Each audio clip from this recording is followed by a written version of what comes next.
இப்போ இன்றைக்கு உலக சுகாதார அமைப்பினுடைய கணக்குப்படி ஒவ்வொரு ஆண்டும் 20,000 பேர் இந்த ரேபிஸ் நோயால் இந்தியாவில் இறந்து கொண்டிருக்கிறார்கள். உலகத்தில் இறக்குற இந்த ரேபிஸ் நோயால் இறக்குறவர்கள் 36% பேர் இந்தியர்கள். 9 மணிக்கு மேல நாய்க்கு தெரியாது நீ நல்லவனா கெட்டவனா அப்படின்னு. அதை டெரிட்டரியில மார்க் பண்ணி வச்சிருக்கோம். வந்தா கொலைக்கும் கடிக்கும், புதுவால் வந்தா அப்படின்றதான் நாங்க பதிவு பண்ணோம். அப்போ அமெரிக்காவில் வந்து ஒரு ஹைபிரிட் மாடல் பண்றாங்க. அவங்க என்ன பண்ணாங்கன்னா, இந்த மாதிரி நாய்களை தெருக்களிலிருந்து அப்புறப்படுத்துவது, அது முதல்.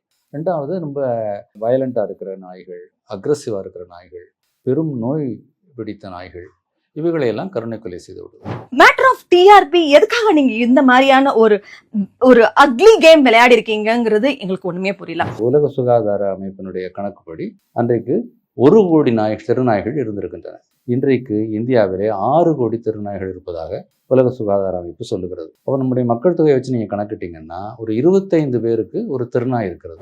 அப்போ இந்த நாயை தெருவிலே நடத்தி கொண்டு போகிற போது நான் பார்த்துருக்கேன், அந்த சீனர்கள் வந்து 3 பொருட்களை கைகளில் கொண்டு போவாங்க. 2030 இதை வந்து இந்தியாவை வந்து ஒரு ரேபிஸ் நோய் இல்லாத நாடாக மாற்றுவோம் என்று யுனெஸ்கோவுக்கு இந்திய அரசாங்கம் வாக்களித்திருக்கிறது.